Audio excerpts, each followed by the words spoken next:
suspende, o sea, no voy a tomar un recuperatorio a la noche y a la mañana, no. Se suspende y se toma el jueves próximo, no hay otra. Entonces sí, se suspenderían todas las actividades, Fiorella. Bien, listo. Gracias. De nada.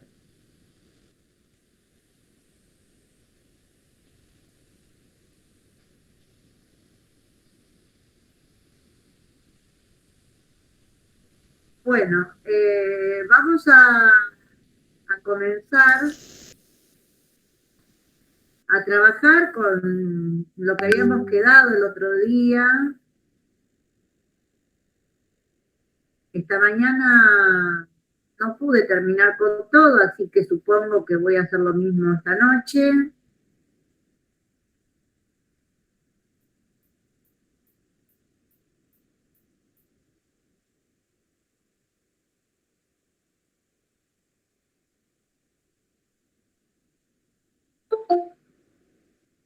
Bueno, como ustedes verán, esta es la semana 11. Vamos a continuar con la posición del equilibrio, mejor dicho, la posición, la situación, dónde estamos parados respecto del equilibrio, el principio del Lechatelier y lo que estaba comentando hoy, esta mañana, que vamos a pasar todo el capítulo 17 a la próxima semana, porque realmente no nos va a dar el tiempo. Y hoy terminé 15 minutos antes porque la verdad que llevó mucho tiempo trabajar el tema. Entonces, vamos a seguir con el equilibrio y con el principio del Lechatelier. Eso en cuanto al cronograma. Acá, recuerden que acá hay una cosa que me estoy preguntando si el 16 de junio va a ser feriado, el extra large del feriado, que dura, no sé, una semana. Bueno, y estamos con dudas. Así que vamos a tratar de ir paso a paso. Bueno, este es el cronograma que va a tener alteraciones porque es dinámico el cronograma. Entonces, como es dinámico, va a haber algunas cuestiones que se van a ir corriendo. Hoy es la 11ª clase y vamos a seguir con reacciones reversibles y vamos a seguir con reacciones reversibles hasta que terminemos el cursado. Así que no nos olvidemos del concepto de reversibilidad que trajimos la clase pasada, diciendo que en un momento dado los productos empiezan a transformarse en reactivos y cuando ambas velocidades son iguales, la concentración de todos los componentes y las presiones de todos los componentes se mantienen constantes en el tiempo y eso definiría el equilibrio químico. La presencia de todos los componentes, la presencia de todos los componentes, quiero decir sólido, líquido, gaseoso, vapores, todos los componentes de la reacción están presentes. Permanentemente hay reacciones directas e inversas continuamente porque es un equilibrio dinámico, pero las concentraciones de los acuosos, si es que hay, de los vapores y de los gases, son constantes en el tiempo. El volumen es constante, la temperatura es constante y se dice que ha llegado al equilibrio químico. Bueno, hablábamos de eso, de lo que nos faltaba, de dónde estábamos, qué es lo que habíamos aprendido a lo largo de estas 10 semanas, 9 semanas,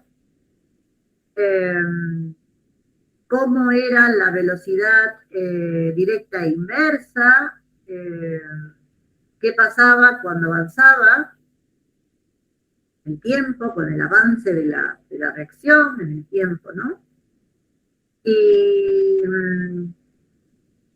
Y habíamos visto que se podía asociar una relación de concentraciones siempre para los vapores, gases o acuosos, una relación de concentraciones Y ese valor de concentraciones me decía a mí si la reacción iba a ser muy extensa o si iba a ser poco extensa. También hablamos de que variaba con la temperatura, la definición del sistema en equilibrio, y ahora vamos a presentar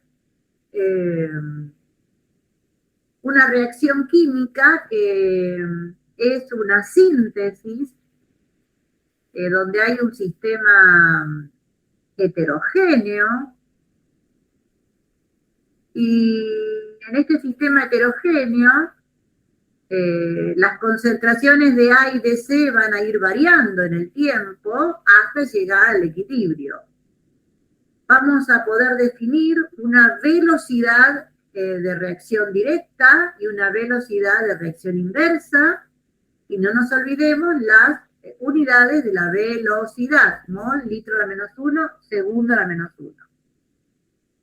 Estoy trabajando en un sistema que se encuentra a temperatura y volumen constante. Entonces, ahora lo que voy a hacer es analizar cómo van variando estas velocidades en el transcurso del avance de la reacción o en el tiempo. Yo voy a definir una velocidad directa como proporcional a la concentración del reactivo A. Y una velocidad indirecta o inversa, matemáticamente hablando, es una velocidad que se puede calcular a través de una proporción que es directamente proporcional a la concentración de C. Esto me dice que cuanto más alta es la concentración de C o de A, más alta es el valor de la velocidad. Y eso más o menos lo hablamos el otro día, que la velocidad estaba influida por la concentración de los reactivos. ¿Qué reactivos? Los que estaban en estado gaseoso, acuoso o vapores. Entonces voy a graficar estas dos velocidades, y en la ordenada voy a graficar la velocidad con esas unidades, y en la abscisa voy a graficar el tiempo o el avance de la reacción. Los reactivos se transforman en productos, A más B se transforma en el producto C. Entonces, hay un momento que voy a graficar la velocidad directa, que como A es máxima, la velocidad directa es máxima, y como en el tiempo cero o al principio no hay producto, la velocidad inversa es mínima, es valor mínimo, cero. Con el tiempo, entonces, a medida que avanza la reacción, la concentración de A va disminuyendo y su velocidad va disminuyendo, y la concentración de C va aumentando y la velocidad indirecta va aumentando, hasta que llega un punto en que ambas velocidades son iguales y se dice que se llegó al equilibrio químico. Sí, en el equilibrio químico yo ahora, donde las velocidades son iguales y defino un estado de equilibrio que es el estado 1, si yo en ese estado, entonces se me ocurre inyectar reactivo A, inmediatamente cuando yo inyecto reactivo A en un reactor que está a volumen constante, su concentración inmediatamente aumenta. Y si su concentración aumenta, la velocidad directa pasa a ser mayor que la que tenía en el equilibrio del estado 1. Y la inversa queda en el mismo lugar. Entonces, cuando agrego A, la concentración de A aumenta, la velocidad directa aumenta, y la velocidad indirecta queda en el mismo lugar que en el estado 1, en el equilibrio del estado 1. Esas son las circunstancias, y a medida que avanza la reacción, comienza nuevamente a disminuir la velocidad de la reacción, la velocidad directa, porque se va gastando el reactivo A, y va aumentando la velocidad de la reacción indirecta o inversa, porque va aumentando el producto C. Yo no me olvido de que leo mi reacción de izquierda a derecha, ¿no? Los reactivos son A y B y el producto es C. Eso va a ocurrir siempre. Yo estoy estudiando la síntesis de C.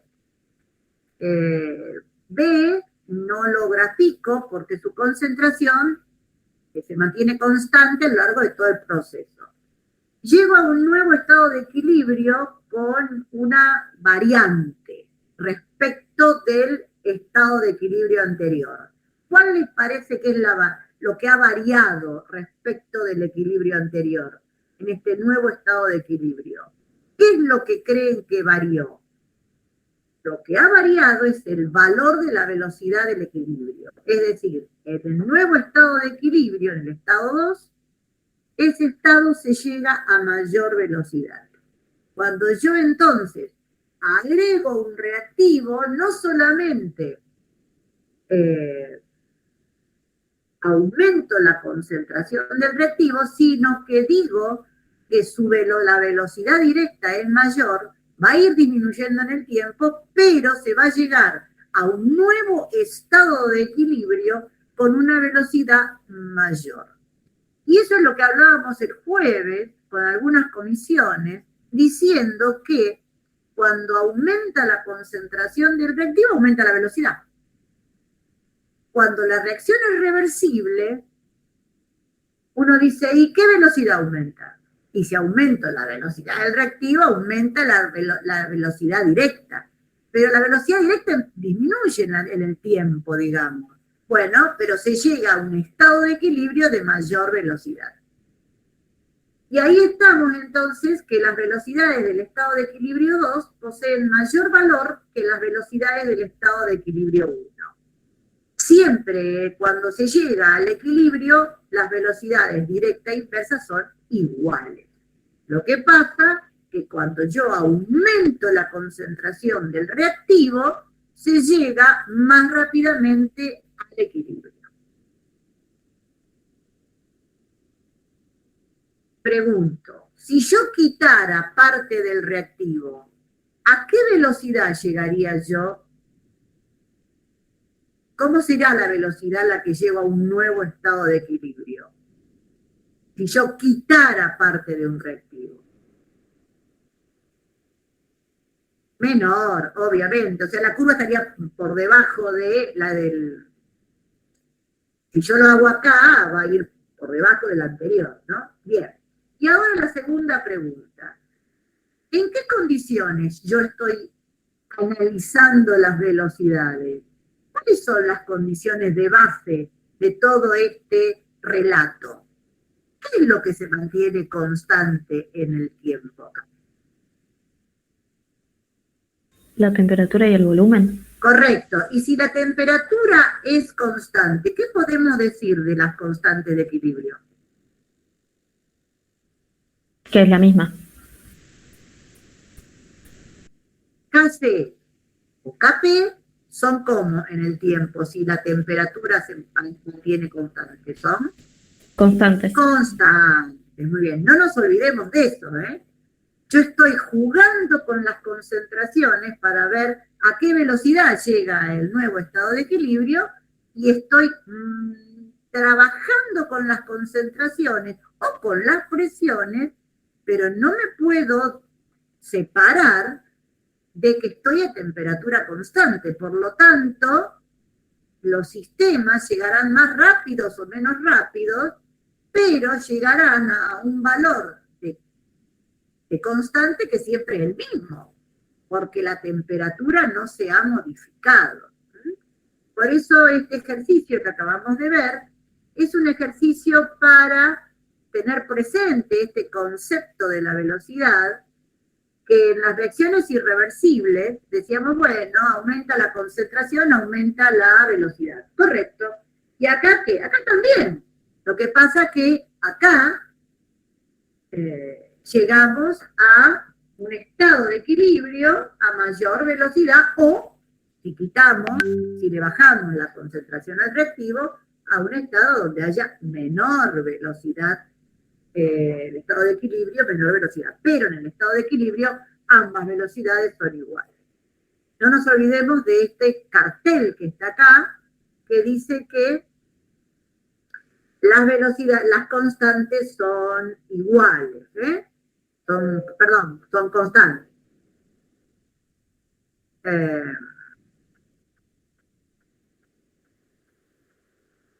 Profe, perdón. Yo no entiendo por qué las constantes son constantes, justamente. La KC y la porque la KP. temperatura es constante. Ah, bueno. Quiero ver dónde puedo poner esto. Ahí puedo ponerlo. Lo podríamos bajar. ¿Lo vieron a esto? Lo voy a bajar un poco porque después en el PDF dicen que no lo ven. Algo así. Entonces, esto va a quedar más chiquito. Yo lo puse grande para que impacte y realmente impactó. Y a mí me gusta que impacte porque realmente uno tiene que saber que si yo estoy trabajando a temperatura constante, las constantes permanecen con el mismo valor. ¿Quién preguntó? Y vamos a seguir con el diálogo. Yo pregunté recién. Akane soy. ¿Quién sos vos? Akane. Ah, perfecto. Bueno. Eh,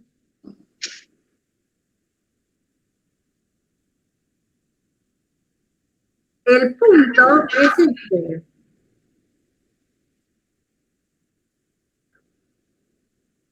La temperatura es constante. Entonces, como la temperatura es constante, la constante de equilibrio de esta reacción se puede expresar como en función de las concentraciones, ponerle un valor, no importa cuál. Decirle, bueno, me voy a una tabla, a un manual y busco para esta reacción el valor de constante a distintas temperaturas. Muy bien, bueno. Ponemos un valor. Suponte que el valor de la constante sea 0,08. El Kc. Bueno, suponete que el Kc será 0,08. Y yo estoy toqueteando la concentración de tal manera de aumentar la velocidad o disminuirla. ¿Cuánto vale la constante de equilibrio si la temperatura no se modificó? 0,08. La constante de equilibrio varía solamente cuando varía la temperatura. Solamente cuando varía la temperatura. Puede ser porque se calcula en el equilibrio, justamente. Creo que eso es lo que no me quedaba claro. La KC. La constante de equilibrio es un parámetro que yo determino en un momento dado donde ya no se modifica más nada. Claro. Lo único Sí. que hay es continuamente velocidades directa e inversa, reacciones directas e inversas a la misma velocidad. Claro, las Pero velocidades ahí son iguales. claro, cuando llegó al equilibrio, las concentraciones son esas y ya está, y estaba en equilibrio y esos son los valores de la constante. Claro, y en el estado 1 y en el estado 2, ¿la KC es la misma o varía? ¿A vos qué te parece? Varía, sería menor justamente. ¿A vos qué te parece? Si agregás más reactivo, si reactivo A, va a disminuir la KC, No, si yo ¿no? agrego reactivo A,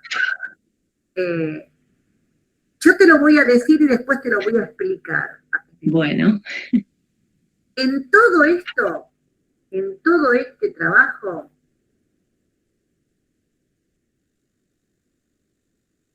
la temperatura es constante.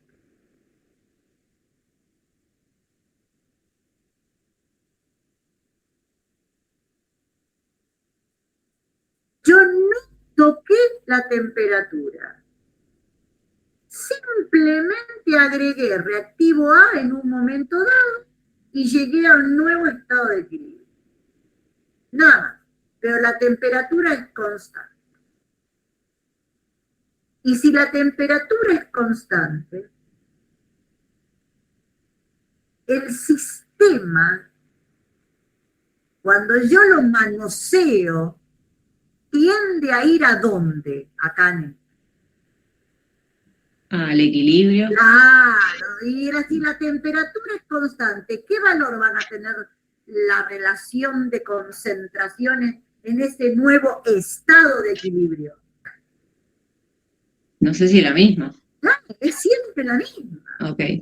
Yo puedo Sí. toquetear el sistema, modifico la velocidad en este caso, porque modifico la concentración, pero la constante es la misma. Pero vamos a seguir un poquito más. A ver si vos viniste la clase anterior, La virtual sí. la del lunes pasado. Sí, sí. Bueno, porque yo algo hablé el lunes pasado. A ver, Capaz se me perdió. yo trabajé con cómo se expresaban las constantes de equilibrio y dije que, bueno, había que poner siempre concentraciones en el equilibrio. No sé si te acordás que habíamos hecho que habíamos dicho en el equilibrio, estas concentraciones son del equilibrio. Una vez que llegó el equilibrio, yo puedo establecer un valor de relación de concentraciones. Después dijimos que, según la ecuación de Van 't Hoff, esta ley me permite decir a mí que a mayor temperatura o a menor temperatura, las constantes varían. Ahora, ¿cómo varían? Depende de si son endotérmicas o exotérmicas. Y habíamos establecido qué pasaba con las constantes de equilibrio cuando las reacciones eran exotérmicas y qué pasaba cuando eran endotérmicas.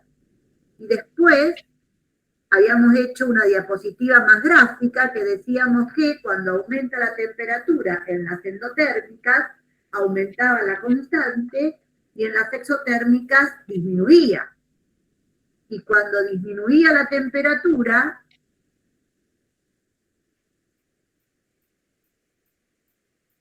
los valores de constantes en las endotérmicas disminuyen y en las exotérmicas aumentan. Y esto surge de trabajar con los equilibrios o directamente con la ecuación de Van 't Hoff. Pero se puede expresar o se puede hablar de una explicación cualitativa a partir del estudio del equilibrio químico, y ahora lo vamos a ver. Por eso yo te decía, Kane, que si vos modificás la temperatura, la cosa cambia. Yo ya no te puedo decir más nada porque tampoco sé lo que puede llegar a pasar. Pero si la temperatura es constante, los valores, las relaciones de las concentraciones, siempre va a ser el mismo valor, porque los sistemas, cuando yo los perturbo, van a tender a ese estado de equilibrio. Después hablamos de la espontaneidad, que se puede analizar desde el punto de vista termodinámico o bien desde el punto de vista químico. Y habíamos dicho que un dato importante, que cuanto más alta es la constante, más espontánea es la reacción cuando uno compara reacciones comparables, ¿no? Y por último, llegamos hasta acá, que dijimos, bueno,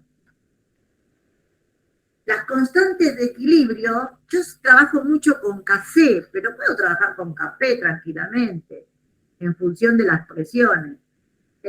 Para un equilibrio genérico, una reacción que llega al equilibrio que tiene a los componentes A, B, C y D, y es un equilibrio homogéneo, puedo expresar la constante de equilibrio como está expresado aquí.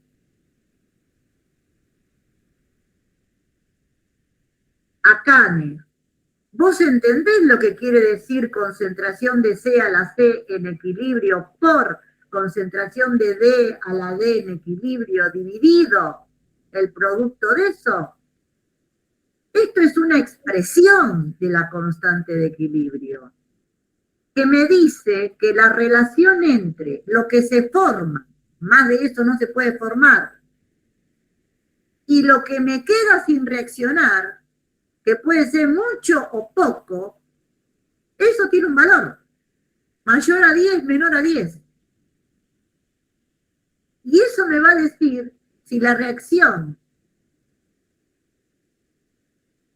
favorece a los productos o la reacción que estoy estudiando favorece a los reactivos. Pero el valor de la constante es rígido, solo se modifica con la temperatura. Y yo no puedo dar un paso si no me aseguro de que la temperatura se mantiene constante. Por eso, a partir de ahora, voy a decir lo siguiente. Si la temperatura es constante, puedo hacer todo lo que quiera con el volumen, con las concentraciones, porque yo sé que la constante de equilibrio está fijada en un determinado valor. Y entonces, si estoy jugando con las concentraciones, puedo determinar un Q. Q es un cociente de reacción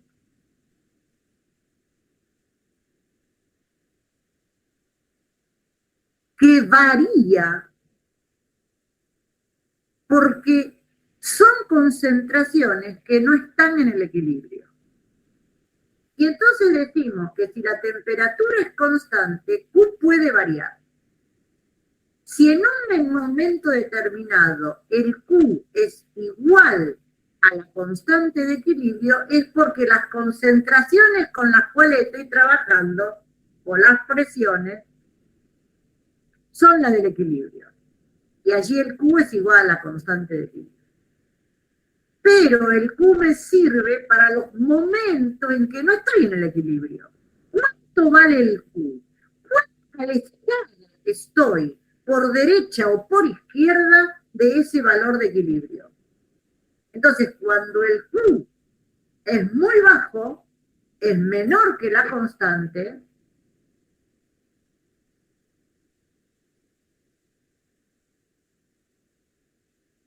estoy alejada del equilibrio, estoy a la izquierda del equilibrio. Imagínense un reactor que tiene un volumen constante, que va a trabajar a temperatura constante, y yo coloco A y B. En ese instante no tengo nada de C y de D. El Q vale 0. Cierro el reactor y me quedo a esperar. A la semana siguiente analizo qué tengo. Y tengo valores de A, de B, de C y de D, y calculo el Q. Y sigue siendo menor que el K. Supónganse que no es 0, que es 10 a la, qué sé yo, a menos 20. En algún momento voy a llegar al equilibrio químico. ¿Cuándo? ¿Cuándo voy a llegar al equilibrio químico? ¿Cuándo les parece que llega al equilibrio químico estando a la izquierda? ¿Cuándo? Cuando el Q se hace igual a ¿quién? Acá. Al valor de K, que está fijado en un manual, porque estoy trabajando a esa temperatura. Yo ya sé a qué temperatura, a qué constante, a qué valor de constante tengo. Lo que pasa es que no estoy todavía en el equilibrio. Ahora bien, si yo cargo el reactor con A, con B, con C, con D, vale, pongo todo lo que tengo y calculo el Q y me encuentro que el Q supera el K, estoy alejado del equilibrio, pero por derecha. Me fui, puse C y D, cualquier cantidad, muchísimo. Entonces, en ese instante que yo coloqué A, B, C y D, el Q superó al KC y entonces estoy a la derecha del equilibrio. Entonces pienso yo que estoy a la derecha del equilibrio, espero una semana y empiezo a buscar valores de concentración a ver si llegué. Va a tener que bajar ese sistema que estaba ahí actual con un valor tan alto. Y bueno, y va a llegar un momento en que el Q se va a hacer igual al K. Quiere decir que yo puedo estar alejada del equilibrio por el derecho o por izquierda según el valor de Q. El único que varía es el Q, porque la K es constante porque la temperatura a la cual trabajo es constante.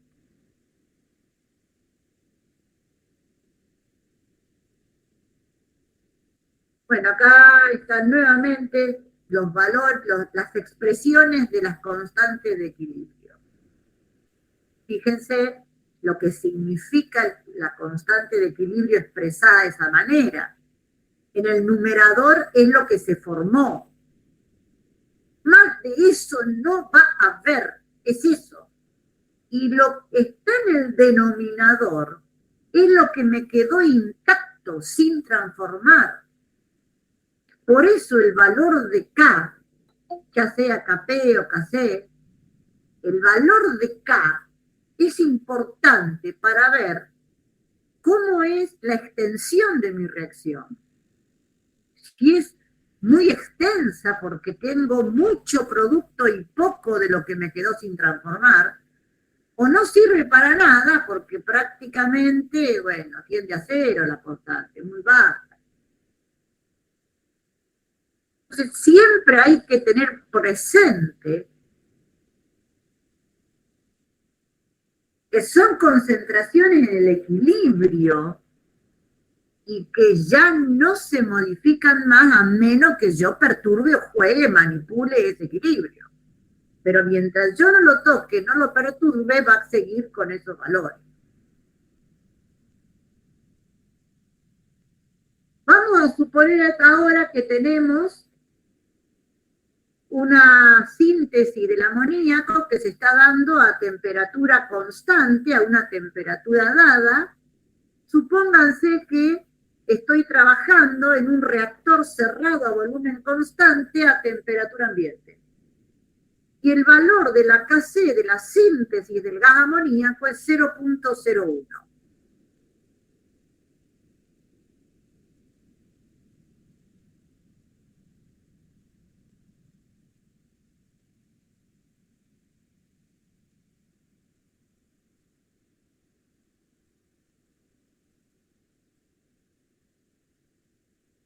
En mi reactor, yo tengo a todos los componentes de este sistema en concentraciones 0,1 molar. Y le pregunto al experimentador, al laboratorista, si el sistema está o no en equilibrio. Entonces el laboratorista lo que hace es hacer un cálculo. Él determinó las concentraciones de los componentes, le dio 0,1 molar y ahora hace un cálculo. Entonces yo le pregunté al laboratorista si está o no en equilibrio el sistema. Y el laboratorista, ¿qué me contesta? Voy a calcular el Q. El Q en el momento en que tomé las mediciones.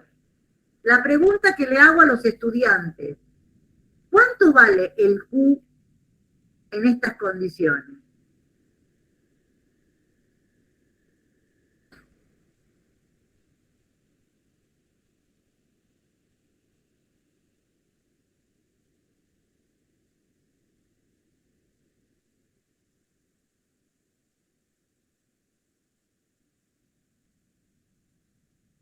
Si está en equilibrio, creo que va a ser igual. Pero estoy con todas las concentraciones 0,1 molar. Me dio 100. Correcto, muy bien. Claro. Perfecto. ¿Y cómo es entonces el Q? ¿Estoy en el equilibrio? Pregunto. No, No, estoy alejada por derecha o por izquierda. por derecha. Por derecha, es decir, estoy a la derecha del sistema en equilibrio. Entonces le digo al laboratorista, mirá, con este Q estamos pasados. Dentro de una semana volvé a determinar los valores de concentración para ver cuándo llegamos al equilibrio. Entonces el laboratorista va todos los días y va a abrir el reactor y determina y cada vez, bueno, al otro día le dio 10, al otro día le dio 0,1 y así, y el otro día le dio, qué sé yo. Digo, el sistema se va recomponiendo. Y va a llegar un momento en que se va a encontrar con valores de concentración que el Q le da 0.01. Y va a venir y me va a decir, ya estamos en el equilibrio. Bueno, no lo toques más. Matemáticamente hablando, uno dice, bueno, ¿hacia dónde evoluciona el sistema? Si estoy pasado, si estoy alejado por derecha y evoluciona hacia la izquierda. Si evoluciona hacia la izquierda, va a tener que disminuir la concentración del producto y aumentar la concentración del reactivo, manteniendo los coeficientes estequiométricos, las relaciones estequiométricas. Por cada 2 mol que pierdo de amoníaco, se van a tener que formar 1 mol de dinitrógeno y 3 moles de dihidrógeno. Si se perdieran 0,2 moles de amoníaco, van a tener que aumentar 0,1 y 0,3. Es decir, la relación estequiométrica se tiene que mantener. De eso se trata.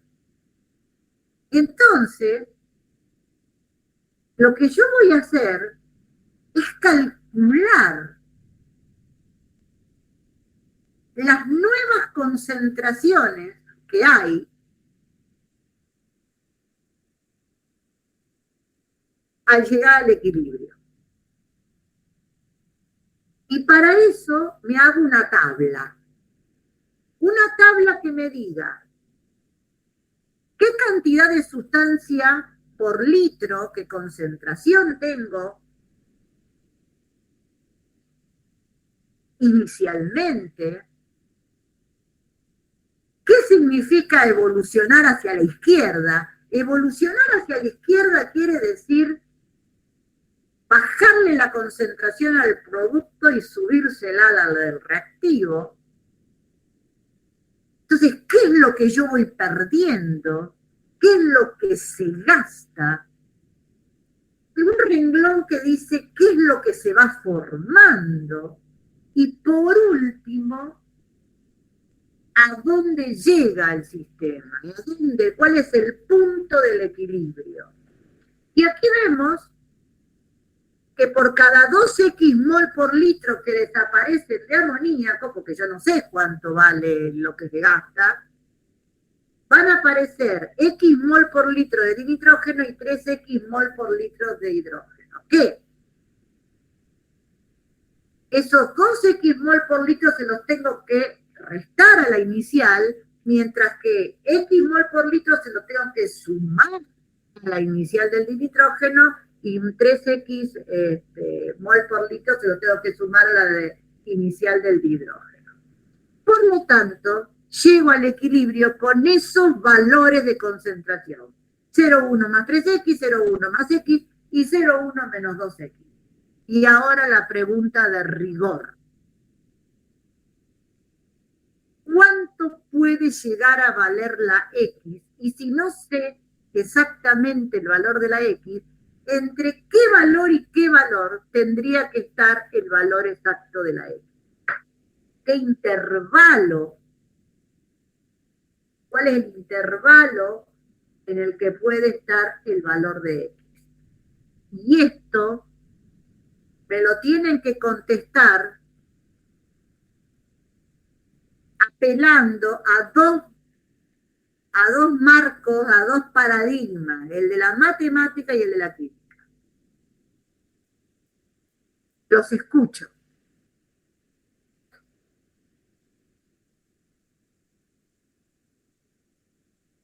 Tendría que estar entre el 0,1 y el 100, ¿puede ser? Vamos despacio, Roy. ¿Puede valer 0x?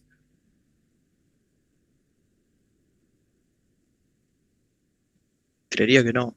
Claro, por eso vos me decís que entre 0 y no sé qué otro valor dijiste, que me parece que está mal, pero bueno. Bien. Creo que no. ¿Por qué crees que no? ¿Qué te parece?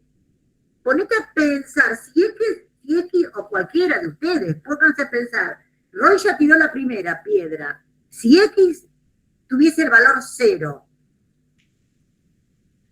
¿Está evolucionando el sistema? Y no, Y no, lógico. No se gasta nada del que está grande, que está alto, ¿verdad? Bien. claro. Pues bien, bien. Pero hay valores menores que 0.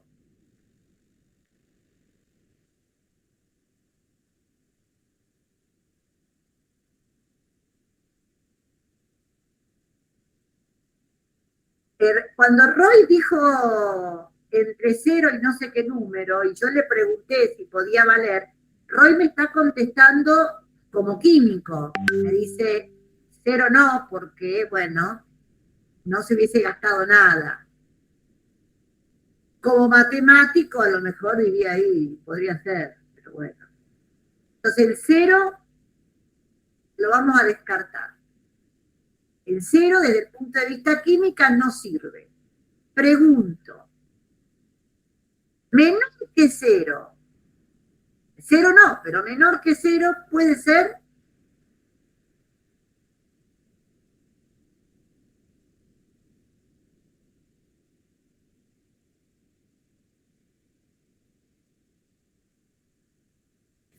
Puede ser que no, porque si no, no iría hacia la izquierda.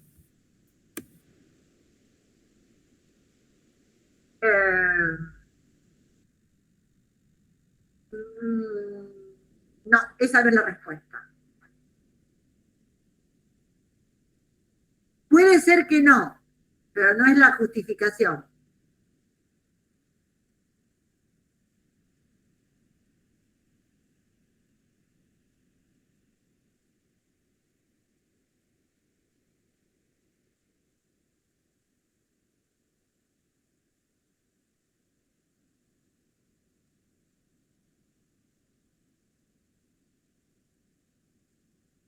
La X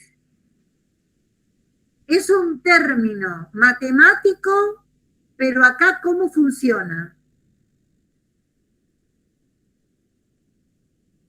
¿Qué significado le damos a la X acá?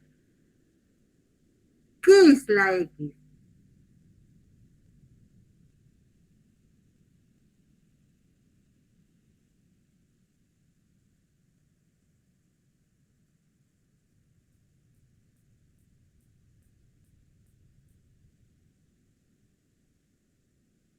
El valor 0,1, ¿a qué se refiere? ¿Qué es 0,1?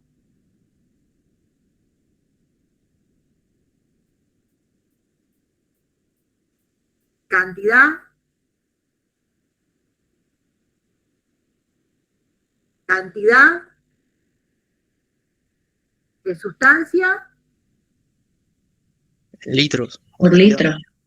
Entonces, ¿qué es 0,1? Bien. ¿Y yo puedo restar 0,1 menos 2 bananas?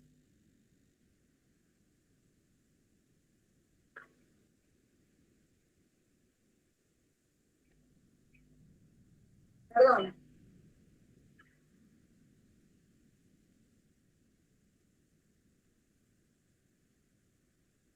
Perfecto, entonces X, ¿qué tiene que ser X?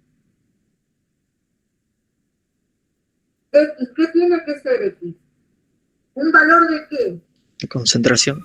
Claro. Ahora la pregunta de nuevo.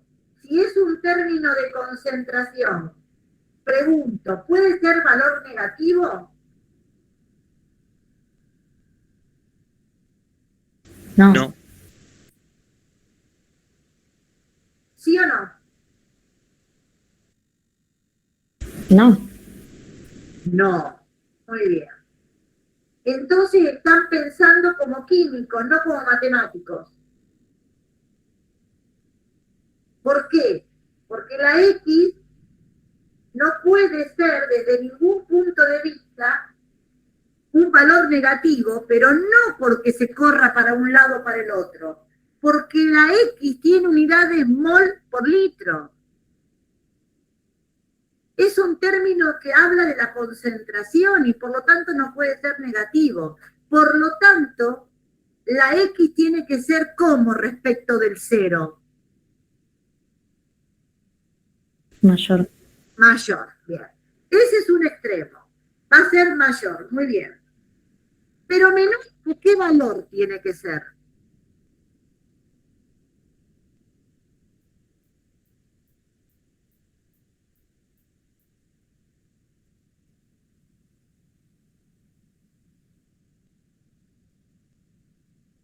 Que es 0,1 dividido 2. Muy bien. ¿Por qué te parece que tiene que ser menor a 0,05? Molar. Porque si en el estado inicial teníamos la concentración de producto en 0,1, cuando hagamos evolucionar al sistema hacia la izquierda, no vamos a poder superar esa cantidad. Bien. Y como la... Ay, perdón. Sí, ¿por qué no puede ser 0,05?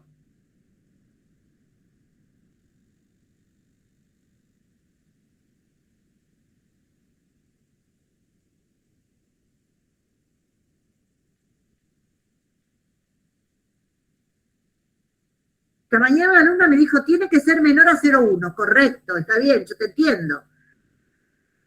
Ajustemos más ese valor.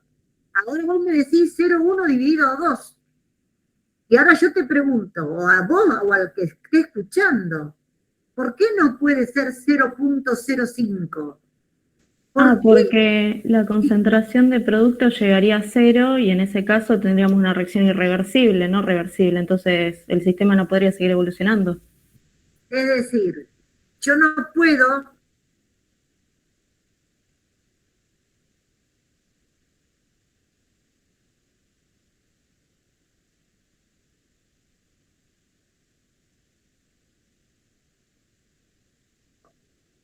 y eso se calcula matemáticamente hablando diciendo que donde una vez que tengo expresadas las concentraciones del equilibrio, como 0,1 menos 2x para el amoníaco, 0,1 más x para el dinitrógeno y 0,1 más 3x para el hidrógeno, coloco esas expresiones en las expresiones de amoníaco, dinitrógeno y de hidrógeno en la constante, lo elevo a los respectivos coeficientes estequiométricos y para este caso particular me queda un polinomio de cuarto grado. Matemáticamente hablando, voy a tener 4 raíces. Pero desde el punto de vista químico, ¿cuántas raíces voy a necesitar? ¿Cuántos valores tengo que tener?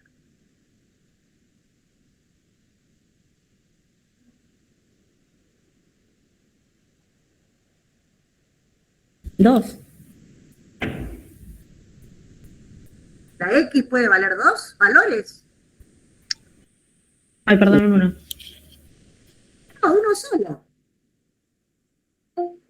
Ese valor de X es el que va a estar entre 0 y 0,05 molar. Y eso lo van a calcular ustedes matemáticamente.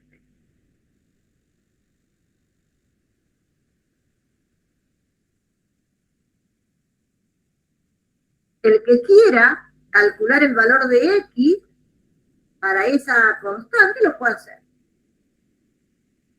Sabiendo el valor de Kc, despeja la X y tiene el valor de X. Y allí se fija si ese valor de X está comprendido en ese rango y entonces lo coloca. Va a haber un único valor de X que satisface esa condición.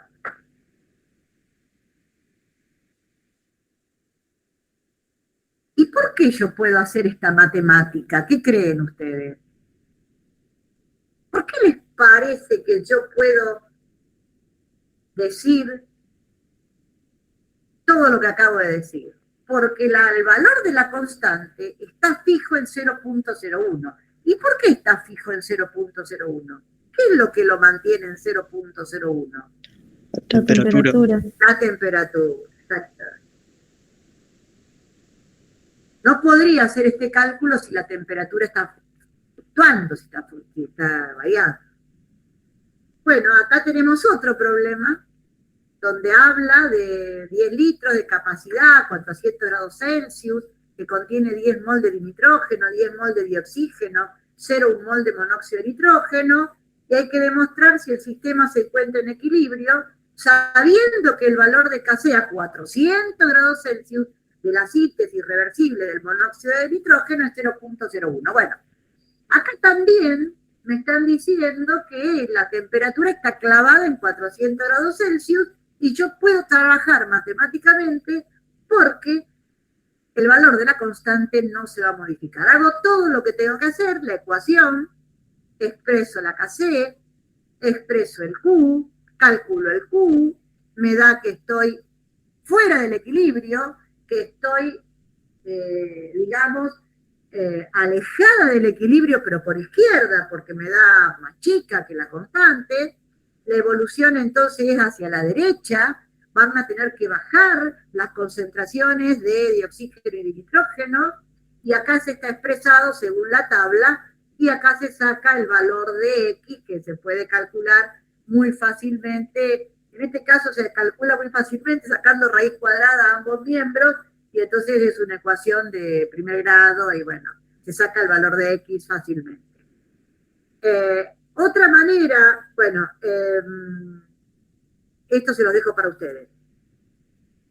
Esta es otra manera de expresar las constantes de equilibrio, que es vinculando la constante de equilibrio en función de las presiones y la constante de equilibrio en función de las concentraciones.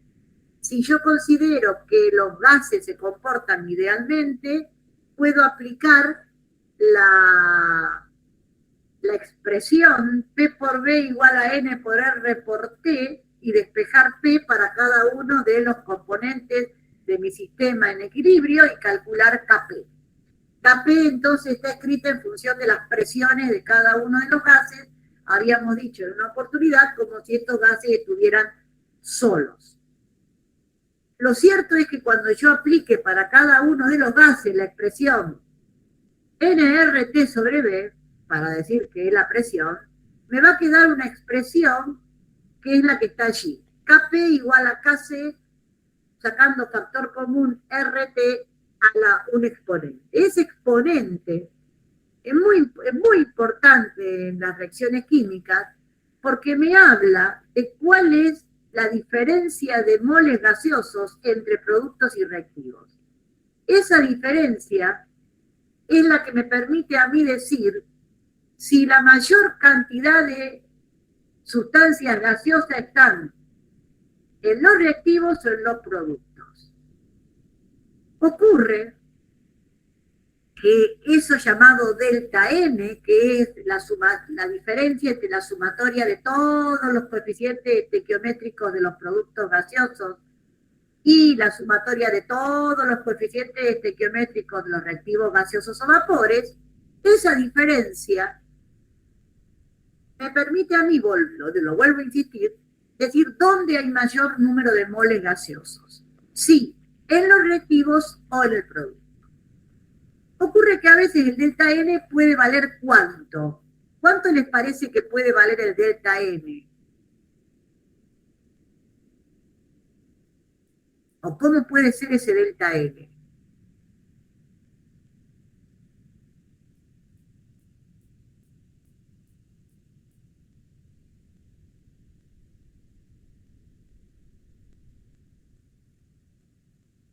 Nulo, puede ser. ¿Cómo? Que sea igual a 0, puede ser. Sí, puede ser 0, puede ser mayor a 0, puede ser menor a 0, ¿no, Roy? Claro. Entonces, vamos a calcularlo para cada una de estas ecuaciones, estas reacciones. Entonces, lo calculamos de esta manera. Sumatoria de los coeficientes estequiométricos de todos los productos gaseosos o vapores menos la sumatoria de todos los coeficientes estequiométricos de reactivos gaseosos o vapores. Si hay algún sólido, algún líquido puro, olvídense, no es gas ni vapor. Entonces, sus coeficientes estequiométricos no entran en esta diferencia. Entonces tenemos acá que para la síntesis del amoníaco, Kp es igual a Kc por R por T a la menos 2. Para la descomposición térmica del carbonato de calcio, Kp es igual a Kc por R por T. Para la síntesis del gas monóxido de nitrógeno, Kp igual a Kc. Y para la descomposición térmica del mineral yeso crudo, Kp es Kc por R por T al cubo.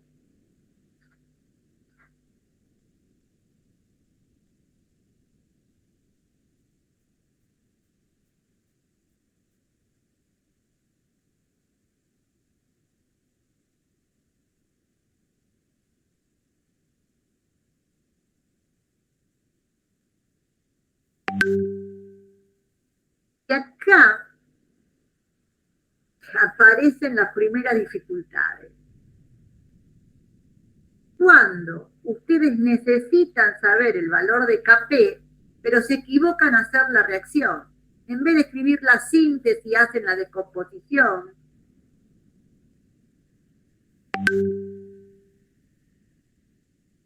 Les da cualquier cosa.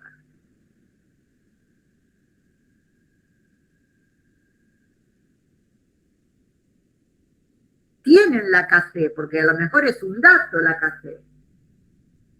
O la calcularon experimentalmente. Entonces dice, bueno, si Kc vale tanto, Kp, tengo la temperatura.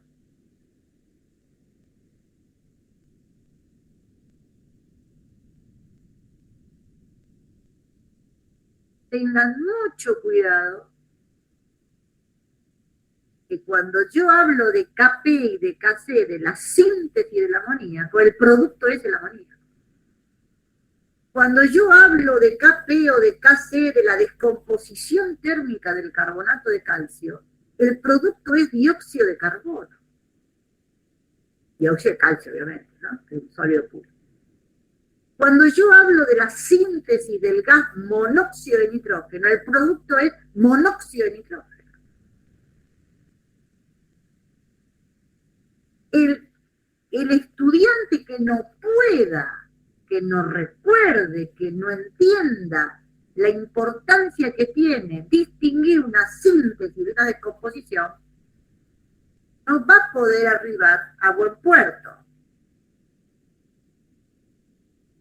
La síntesis de una sustancia es que se forma esa sustancia a partir de dos o más reactivos, mientras que la descomposición térmica de una sustancia es tomar esa sustancia como reactivo y me va a dar determinados productos.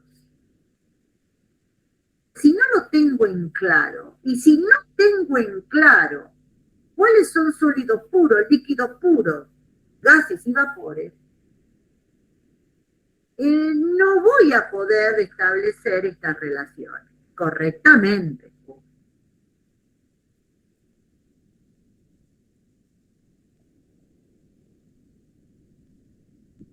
Entonces acá es importante.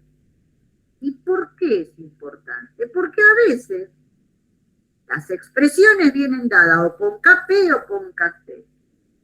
Porque yo voy a necesitar saber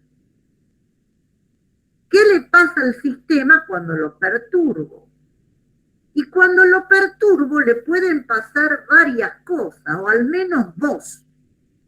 Que se modifique la extensión o que se modifique la velocidad, o ambas. Entonces hay que tener mucho cuidado cuando uno le pregunta ¿qué estás estudiando al laboratorista? Y yo tengo en el reactor de nitrógeno, de hidrógeno y amoníaco. ¿Y qué estás estudiando? Ah, ¿qué sé yo que estoy estudiando? ¿Cómo qué sé yo? Vos estás estudiando la síntesis del gas amoníaco. Entonces a vos te importa cuánto amoníaco se está formando.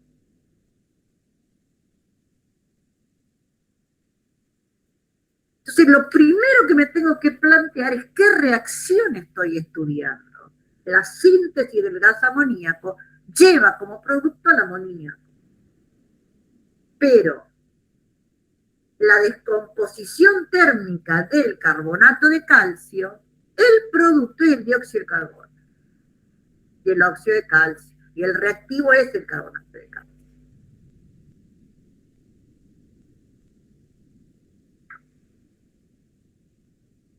Entonces ahora vamos a ver qué significa el principio de Le Chatelier. El principio de Le Chatelier se da en todos los cursos de química para ver si el estudiante estudia o no estudia, entonces le hace un ejercicio y bueno, a ver cómo evoluciona, cómo no evoluciona.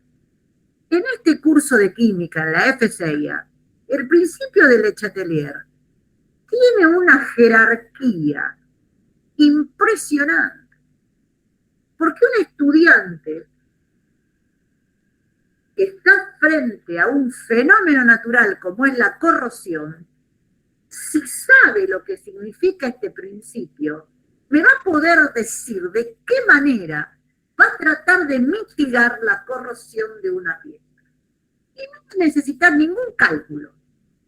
Solamente con la reacción química y la ecuación que la representa, él va a poder decir cómo va a ser para mitigar, para desfavorecer la maldita corrosión de los metales, que no la va a anular nunca, que no la va a poder frenar nunca, que no la va a poder anular nunca, pero va a poder hacer un montón de cosas para que el metal dure más tiempo como metal. Y eso es muy importante a la hora de ver rápidamente qué sucede con los fenómenos naturales que nos provocan dolores de cabeza, tanto a los industriales como a los ingenieros. Y si hablo de la corrosión, ni les cuento lo que es el deterioro de los asfaltos, de los hormigones y de las mamposterías. Entonces, el principio de Le Chatelier es muy importante para que, sin hacer cálculos, uno puede prever determinados movimientos en el sistema. Por eso lo damos.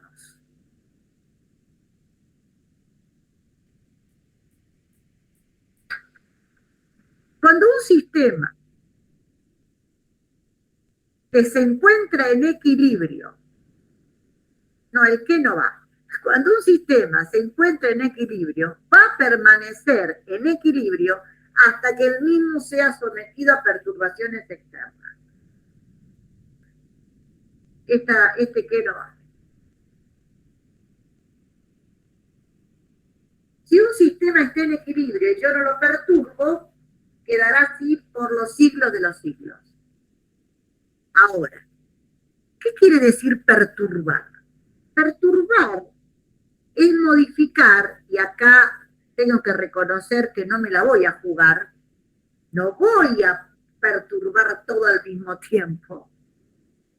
No voy a poner todas las perturbaciones juntas. Voy a ir de a una. Una perturbación es entregar energía térmica, manteniendo el volumen constante y no modificando ninguna concentración. Solamente le entrego energía térmica. La otra puedo decir que lo enfrío, le quito energía térmica. Otra perturbación puede ser que yo comprimo el sistema, pero la temperatura la tengo que mantener como la estaba manteniendo y no toco ninguna concentración inicialmente. Simplemente comprimo el sistema, reduzco el volumen o lo aumento, expando. Pero los otros factores o las otras perturbaciones no las toco. Otra perturbación puede ser que yo agregue un reactivo, agregue un producto, quite parte de un reactivo, quite parte de un producto o quite el producto totalmente. Pero la temperatura la voy a mantener constante y el volumen lo voy a mantener constante. Al menos estas tres perturbaciones es las que podemos trabajar para todos esos ejemplos que estuve comentando recién.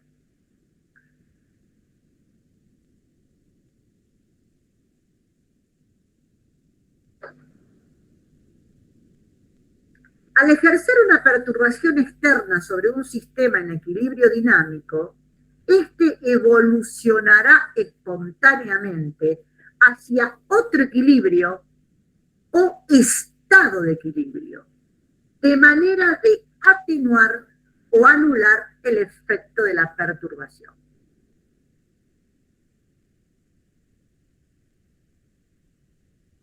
Quiero comentarles que cuando yo perturbo determinados equilibrios, ni se mosquean, no les pasa nada. La mayoría puede que evolucione de manera de atenuar el efecto que produjo esa perturbación. ¿De qué estamos hablando? Yo perturbo, entrego energía térmica. El efecto de esa perturbación es el aumento de la temperatura. Yo enfrío el sistema. Esa es la perturbación. ¿Cuál es el efecto? La disminución de la temperatura. Entonces, cuando yo perturbo el equilibrio, entregando energía térmica o quitando energía térmica, la temperatura se modifica. Los sistemas no son capaces de absorber todo ese extra que le entrego o de reponer todo eso que le estoy quitando.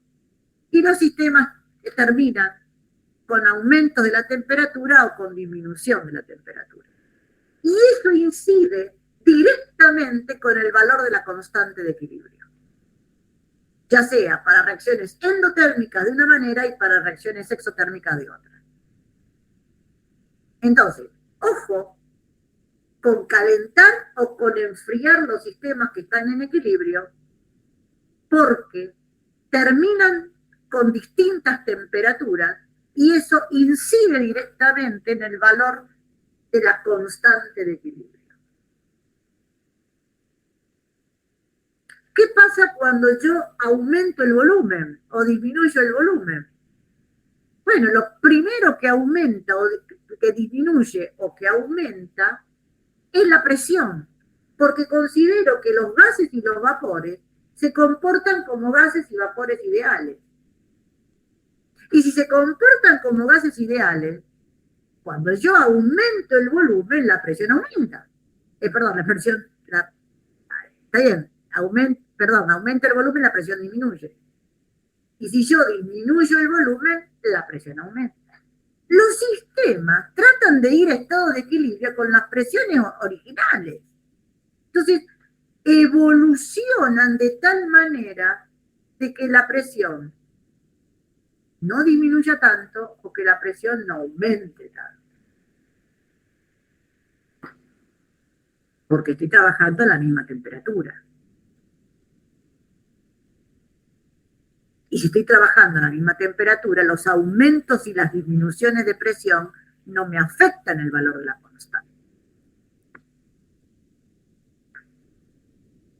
¿Qué pasa cuando yo toqueteo las concentraciones? Cuando yo toqueteo las concentraciones, las bajo, las subo, se producen desplazamientos del equilibrio sin afectar la constante, porque estoy trabajando a temperatura constante. Y los sistemas tratan de reponer lo que se pierde o de disminuir lo que está aumentado. Y siempre se dirigen hacia un lado o hacia el otro, evolucionan. Entonces, el principio de Le Chatelier lo que está diciendo es que cuando yo perturbo a un sistema, el efecto, que puede ser variación de temperatura, variaciones de presiones o variaciones de concentraciones, esos efectos los trata de minimizar, de amortiguar, de atenuar, hasta incluso en algunos sistemas en equilibrio, el efecto es anulado totalmente y vuelve a foja cero, vuelve al inicio.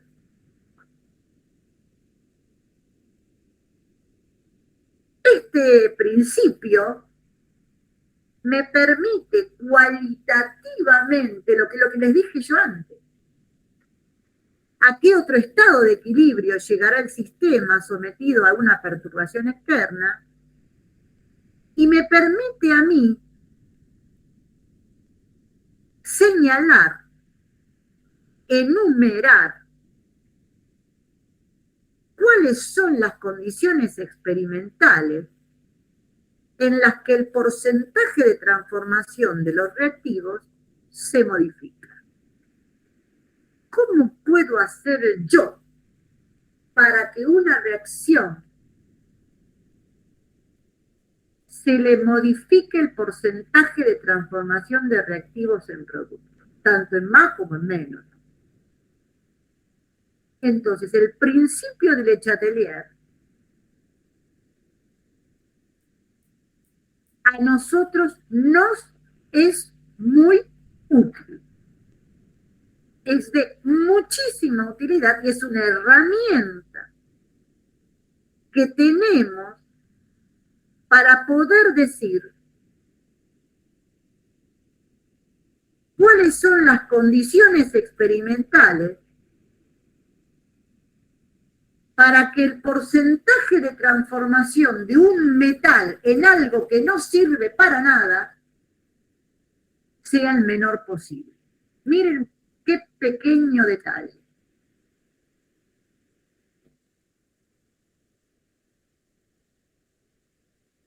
Por eso, particularmente para mí es muy importante analizar cada reacción a través de este principio.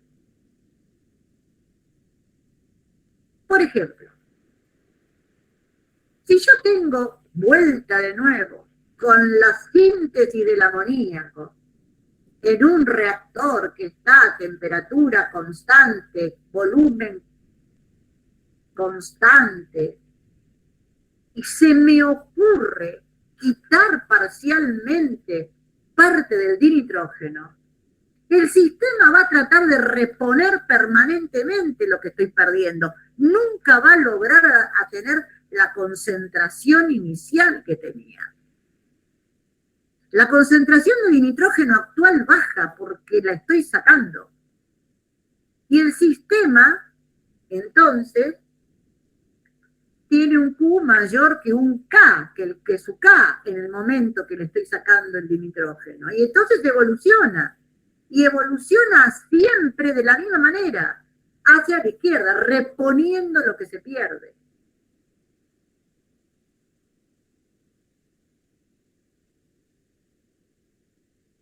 Y llega a un nuevo estado de equilibrio.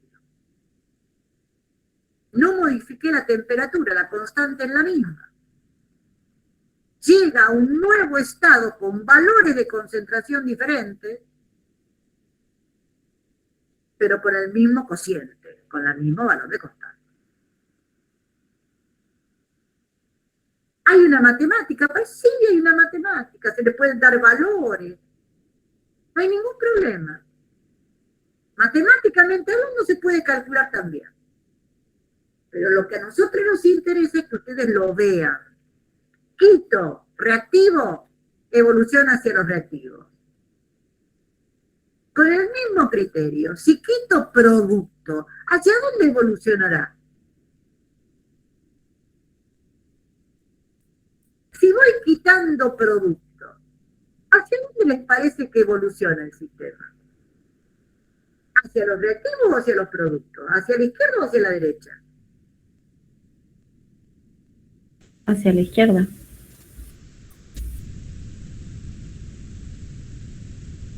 Yo estoy quitando amoníaco. Parte del amoníaco que se formó lo quito. ¿Cuánto vale el Q en el momento que saco producto?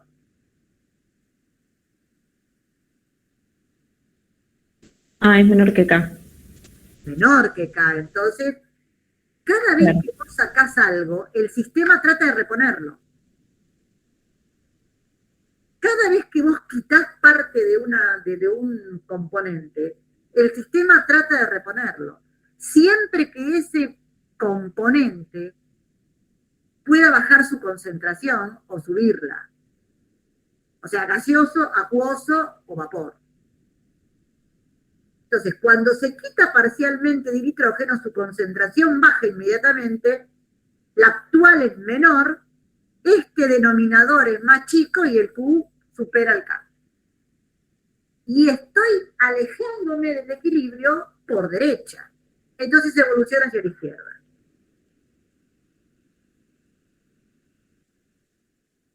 Este es otro equilibrio. Es un equilibrio heterogéneo. tiene 3 fases. Pero en este equilibrio me voy a proponer aumentar el volumen del recipiente al doble. El principio de Chatelier dice que cuando usted aumenta el volumen del recipiente, la presión para este caso particular, que es el doble del volumen, ¿a dónde se quiere ir? ¿A dónde va la presión total de este sistema? Hay 2 gases, un vapor y un gas, que tienen una dada presión. La presión total de que tiene este reactor es una dada presión. Si yo aumento el volumen del recipiente al doble, esa presión, ¿qué le pasa? Disminuye. Disminuye a la mitad, ¿verdad? Como es un sistema en equilibrio dinámico que está perturbado, evoluciona. Y para que la presión no disminuya tanto, el sistema trata de ir a donde hay mayor número de moles gaseosos. Es decir, ¿hacia dónde? ¿Dónde hay mayor número de moles gaseosos? ¿Hacia los productos o hacia los reactivos? ¿Hacia la derecha o hacia la izquierda?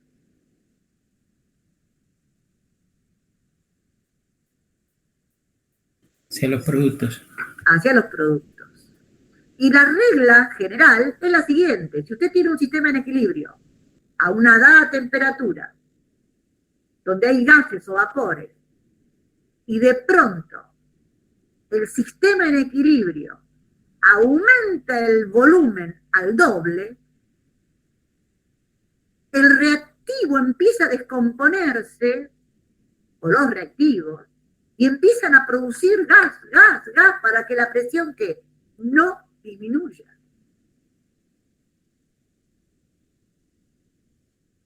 Siempre que se aumenta el volumen, el sistema va donde hay mayor número de moles gaseosos. Y cuando se disminuye el volumen, va hacia donde hay menor número de moles gaseosos. Pero ¿qué pasa cuando el sistema tiene igual número de moles gaseosos a la derecha y a la izquierda? El sistema no le pasa nada, no evoluciona.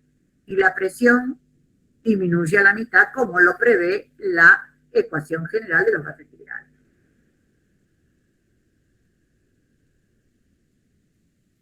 Para que un sistema en equilibrio responda ante variaciones de volumen, se tienen que cumplir 2 cosas.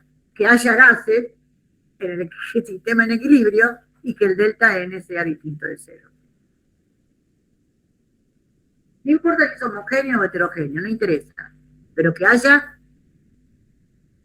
un delta N distinto de 0. Es decir, que haya gases o vapores, pero que no sea un delta N igual a 0, si no, no puede responder.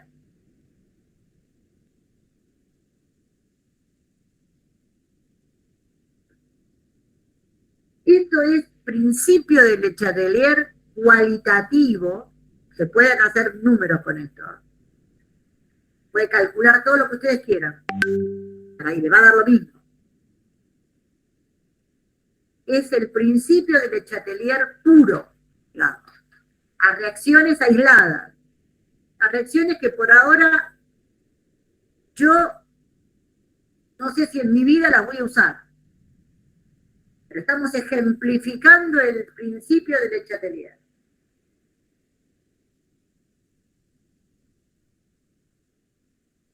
Otra vez el mismo sistema. La descomposición térmica del hidrógeno carbonato de sodio. Pero acá lo que vamos a hacer es inyectar agua-vapor. Si yo inyecto agua-vapor,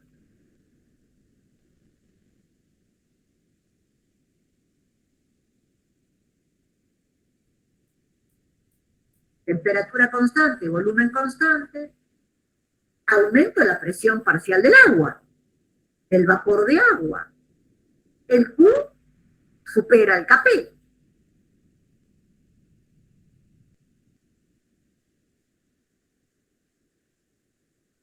Y si el Q es mayor a una constante, estoy alejada del equilibrio por derecha.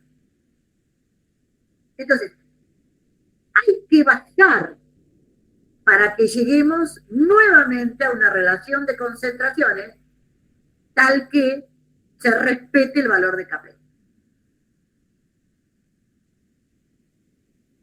Entonces, el desplazamiento, si yo agregué un producto, el desplazamiento hacia dónde creen que va, si el Q supera el Kp, si estoy a la derecha del sistema, ¿hacia dónde evoluciona? Hacia la izquierda, bajando la concentración de lo que agregué y bajando la concentración de que estaba ya ahí, sin mover.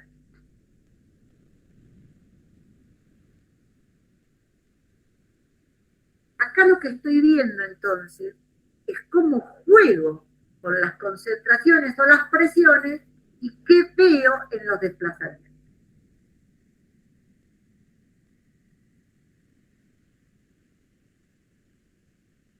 Y acá dice que el aumento parcial de presión o concentración de cualquier producto, ya sea acuoso, vapor o gas, provoca Q mayor que K y siempre la evolución es hacia la izquierda.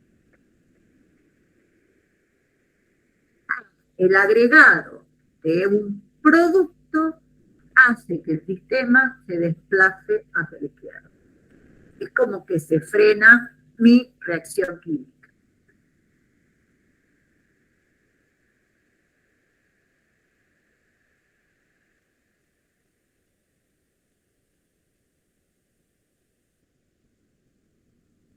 Cuando un sistema es heterogéneo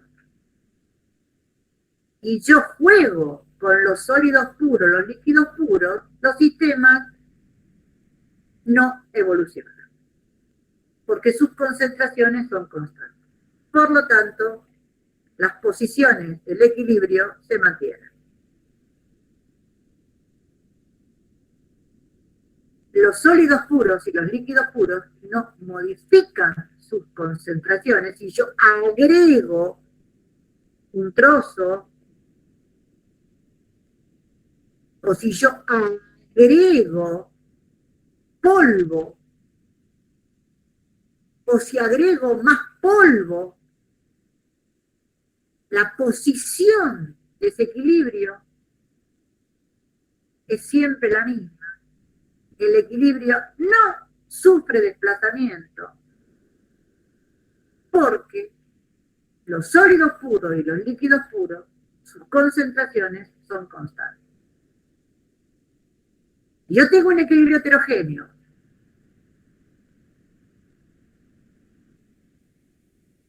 Y en vez de un trozo de un sólido, lo cambio por la misma masa en polvo,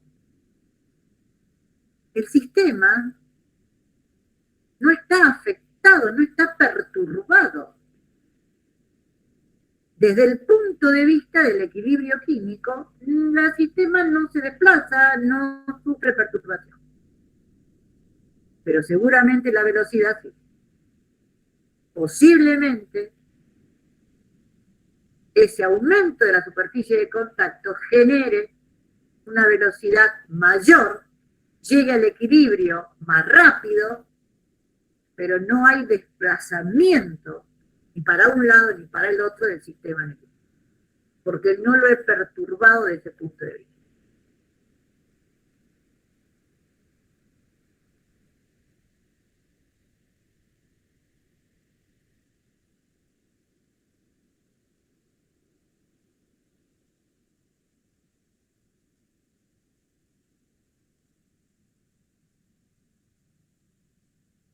Y acá vemos una cuestión que a mí me importa, y a todos nos importa mucho. Yo vuelvo a insistir con la síntesis del amoníaco porque es un ejemplo muy rico. Y el amoníaco es el producto. Y el amoníaco es un gas, la reacción es exotérmica y bueno. Y los industriales, la gente que fabrica amoníaco, tiene esta reacción para fabricar amoníaco. Y esta reacción tiene dos problemas. Es reversible, o sea que mucho amoníaco no va a encontrar. Es exotérmica, o sea que mejor no aumente la temperatura porque la constante le va a bajar mucho.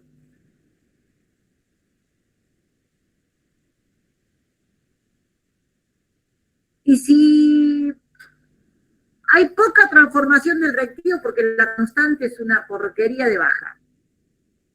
Si no le puedo aumentar la temperatura para que aumente la extensión, porque al contrario, aumento la temperatura y la constante baja, el problema que tienen los fabricantes de amoníaco es que tienen que trabajar a muy baja temperatura.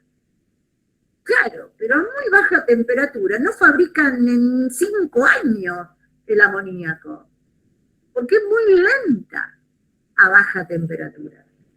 Entonces ahí aparece la imagen del catalizador. No te hagas problema. ¿Es lenta? Ponele este catalizador. Solucionado el problema. Sí, pero bueno, igualmente tengo un equilibrio químico, por más catalizador que ponga. El amoníaco formado es ese y no hay más.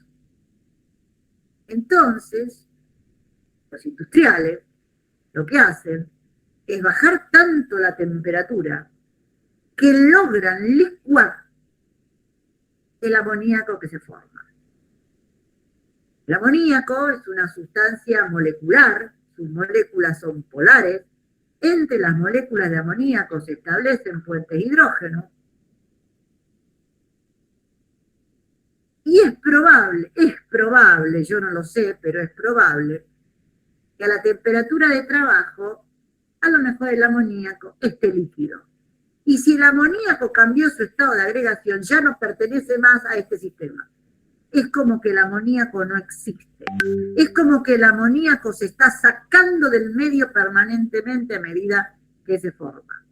Y si el amoníaco se retira de la mesa de juego, si el amoníaco se va por una canilla como líquido, vamos a suponer, si el amoníaco lo retiro a medida que se forma, el dinitrógeno y el dihidrógeno van a seguir gastándose porque nunca van a llegar al equilibrio químico. Y ese es el secreto de los industriales. Jamás llegar al equilibrio químico. ¿Por qué? Y porque no les conviene. Entonces lo que hacen es buscar reacciones en donde el producto se pueda ir sacando a medida que se forma. Y de esa manera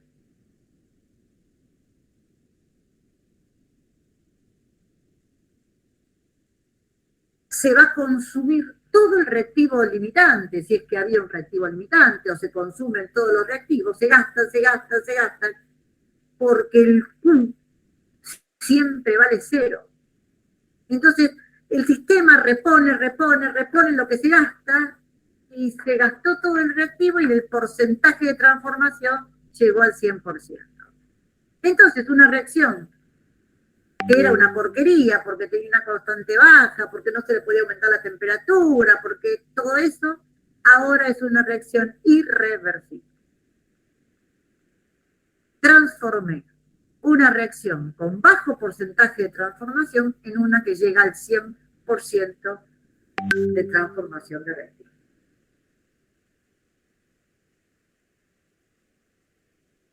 Ese es el kit de la cuestión. Saber para qué sirven las reacciones reversibles. La mayoría de las reacciones son reversibles. Y el fabricante de productos químicos sabe muy bien cómo hacer para aumentar el porcentaje de transformación, que a veces es muy bajo porque la elección de una reacción química depende de cuánto valen los reactivos y cómo los voy a conseguir. Porque es muy lindo todo en teoría, pero hay que buscar dihidrógeno y dinitrógeno. Y el dihidrógeno hay que gastar fortuna para obtener dihidrógeno. porque se obtiene por electrólisis o por gasto en combustibles fósiles. Es decir, ojo, no es tan simple elegir una reacción química para fabricar un producto. Entonces, en la cuestión del amoníaco, una de las ventajas es que yo puedo retirar el amoníaco a medida que se forma,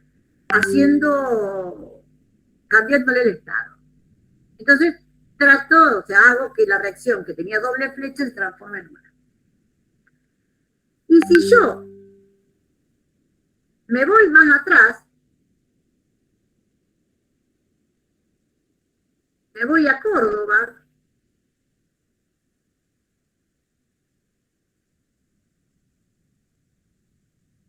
a ver cómo fabrican cal viva los cordobeses,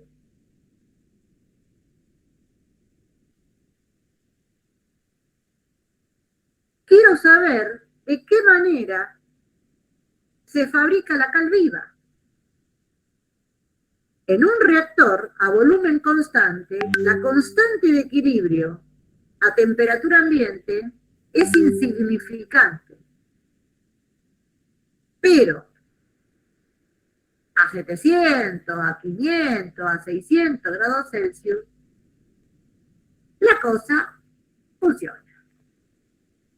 Endotérmica, permanentemente tengo que estar calentando, y se llega a un sistema en equilibrio, a una dada temperatura, con una constante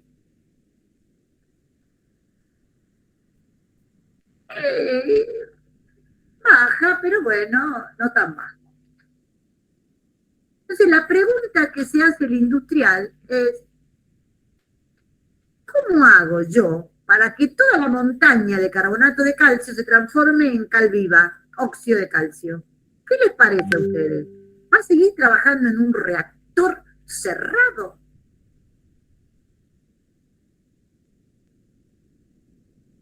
No.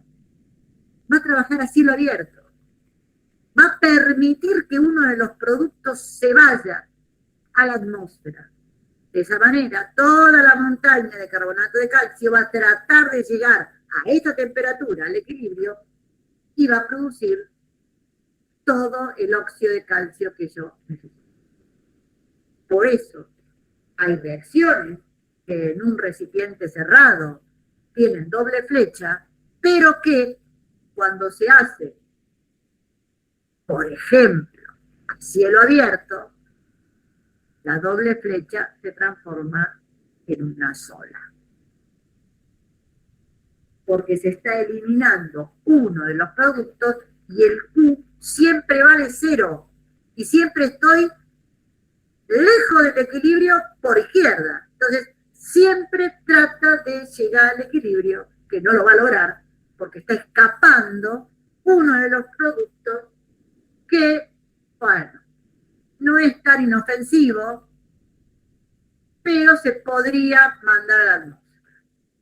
Si hay un gas que no se puede mandar a la atmósfera, se lo captura de alguna manera, se lo burbujea de alguna manera en alguna solución para aprovecharlo, para darle otro uso, pero se lo saca de alguna manera de ese sistema.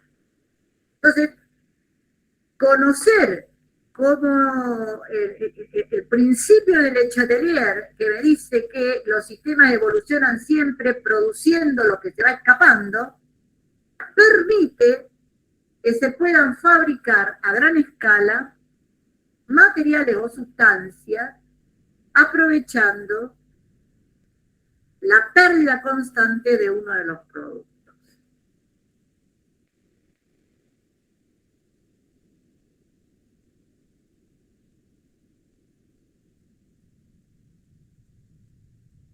Bueno, ustedes tienen acá una serie de ejemplos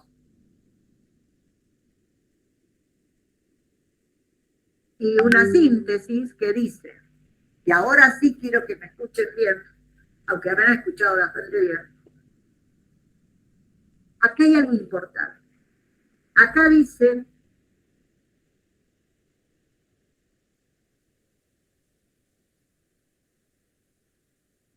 manteniendo la temperatura constante.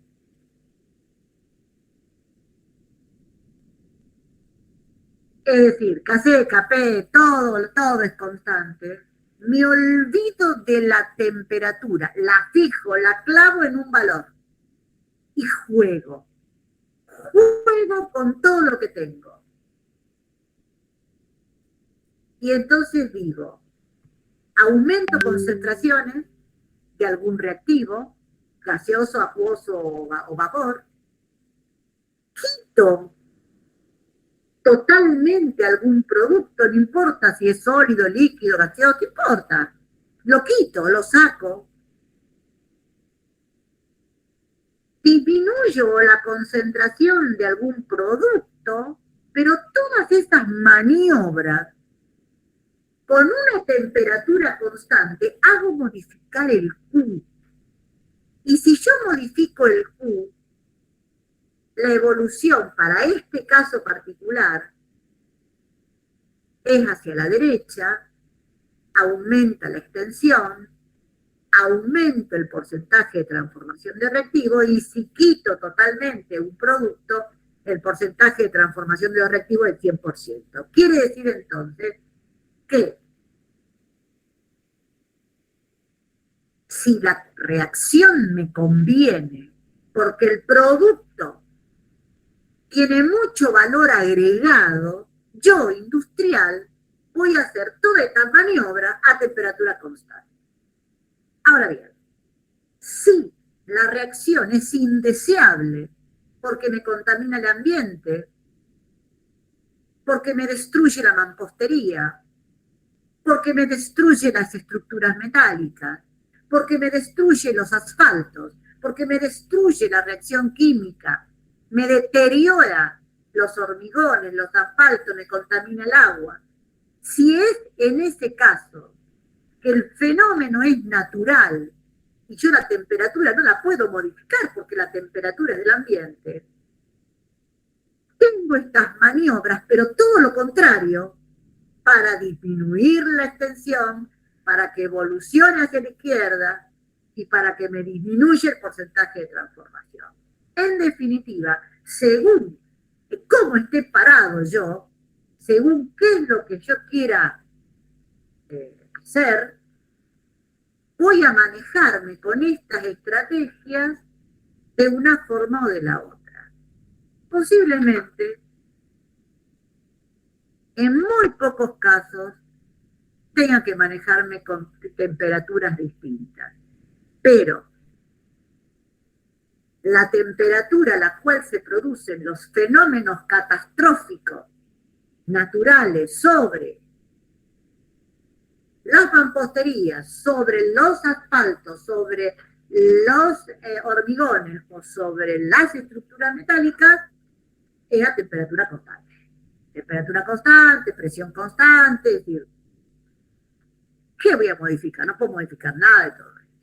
Entonces, estas son las herramientas que tengo, las estrategias, las herramientas, las maniobras que yo puedo hacer para favorecer o una reacción o perjudicarla a esa reacción. Después de esto, en este mismo Power, hay preguntas tipo correcto, incorrecto, con la respuesta. Y como dije esta mañana, es una muy buena oportunidad para decir hasta el próximo lunes.